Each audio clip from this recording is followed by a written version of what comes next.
Our spotlight caches for March are officially confirmed, and thanks to data miners, we speculatively know what's going to be coming up for the April month as well. Let's go ahead and dive on into giving you my thoughts on the best way to utilize one of your most important reasons in Marvel Snap, your spotlight keys, over the next couple of months.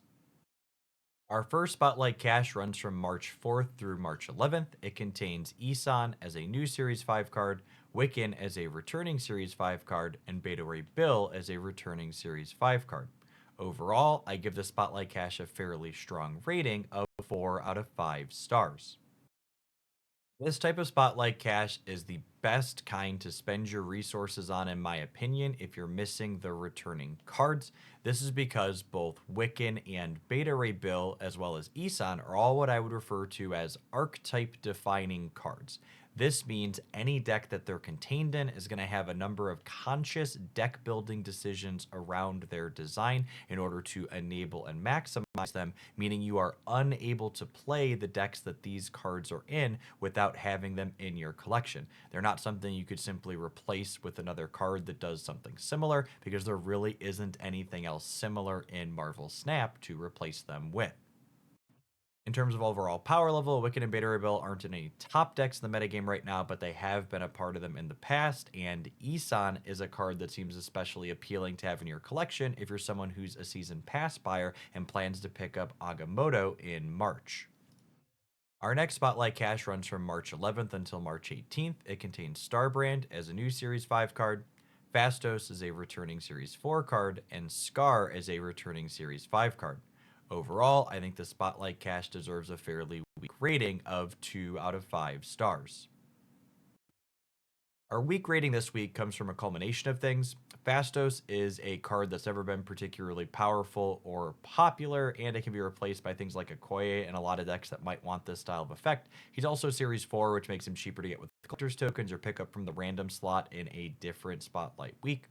Scar is an archetype defining card and recently was buffed to be made powerful in Hela outside of his own deck, but he's also pretty narrow, so if you don't want to play with exactly him, I wouldn't put a lot of weight into it. And Starbrand as a new card is somewhat unique in this space that it's a 310, but it has pretty specific deck building restrictions to work around, and I'd also be kind of surprised if it ends up being a must-have metagame card. Our next Spotlight cache runs from March 18th through March 25th. It contains Firehair as a new Series 5 card, Cassandra Nova as a returning Series 5 card, and Nico Minaru as a returning Series 5 card. This Spotlight cache gets our first absolutely perfect rating today of 5 out of 5 stars.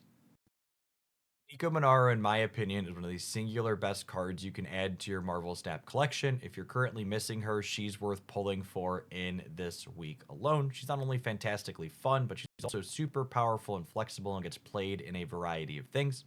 Cassandra Nova is a tech card that is useful in most collections. It's good against Thanos, it's good against Aeroship, it has synergy with things like Mr. Negative and Bast and Agent Venom. You'll probably get some play out of her in some way, shape, or form if you don't currently have her.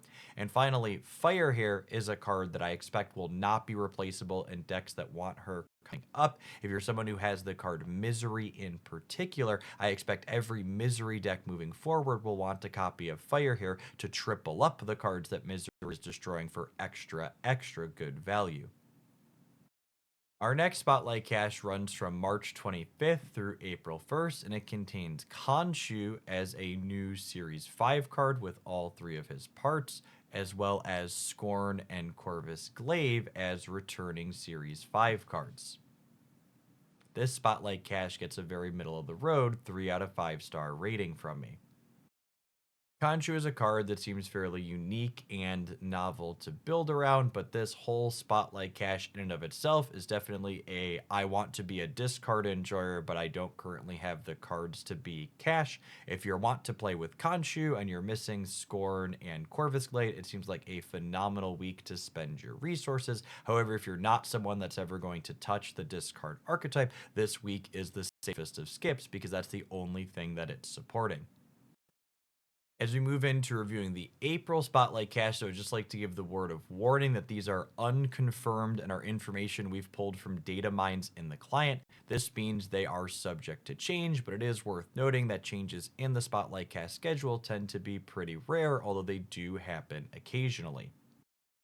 Our first April cache runs from the 1st until the 8th. It contains Goliath as a new Series 5 card, Gwenpool as a returning Series 5 card, and Circe as a returning Series 5 card. Overall, I give the Spotlight cache a fairly middle of the road rating of 3 out of 5 stars. Gwenpool is a card that's always been fairly competitive and reasonable. You'll get plenty of play out of her if she's in your collection. I expect Goliath will be a new staple inside of Spectrum decks and perhaps could spawn other more aggressively slanted ongoing decks as well with a lower curve, but I also don't think either of these cards are absolutely necessary in the decks that will want them, and you could probably substitute them out for other similar things and still play those decks at similar power level.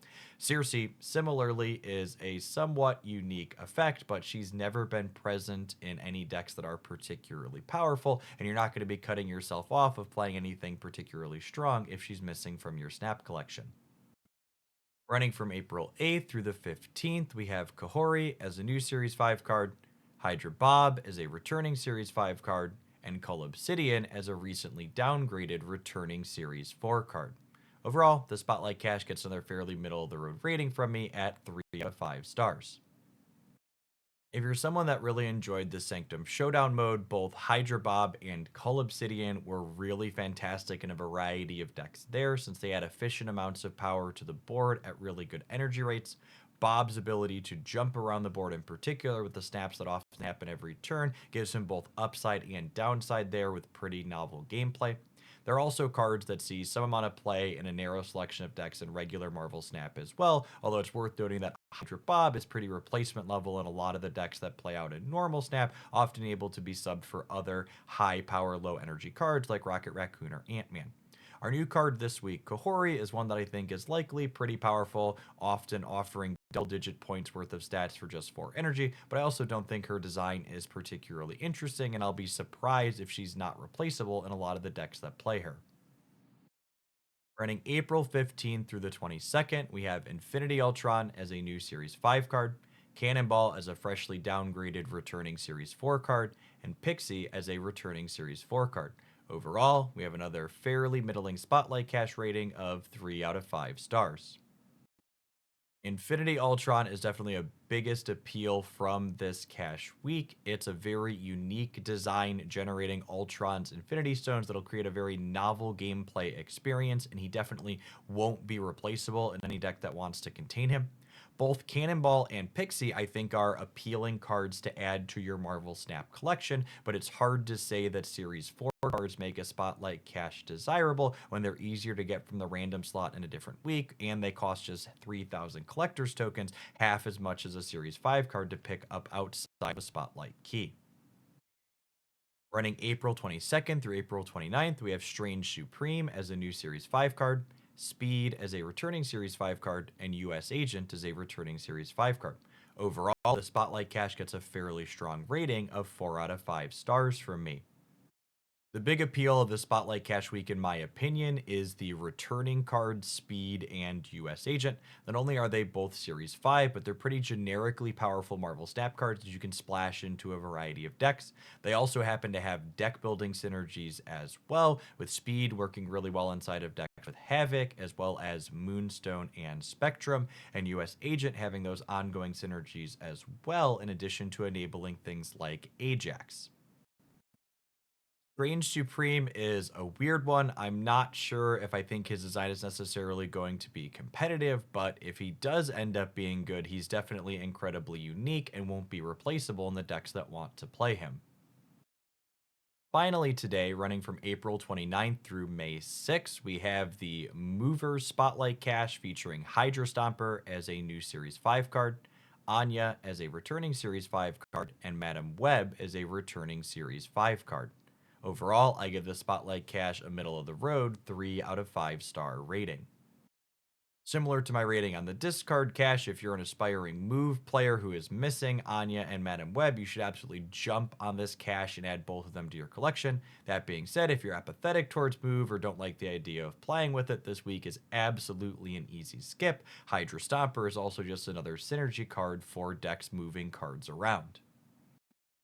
Thanks for making it all the way to the end of today's video. If you enjoyed my roundup and review, be sure to smash that like button. Also, if you're new here, make sure you subscribe to this channel for other concise Marvel Snap information like this and weekly deck list roundups covering the best things you can be playing. If you're interested in Marvel Snap deck highlights, be sure to check out the link to my secondary channel, youtube.com/Jeff Hoagland, in the video description down below, where I upload sweet off-meta decks 7 days a week. Thanks for making it all the way through to the end, and I hope your next game goes fantastic.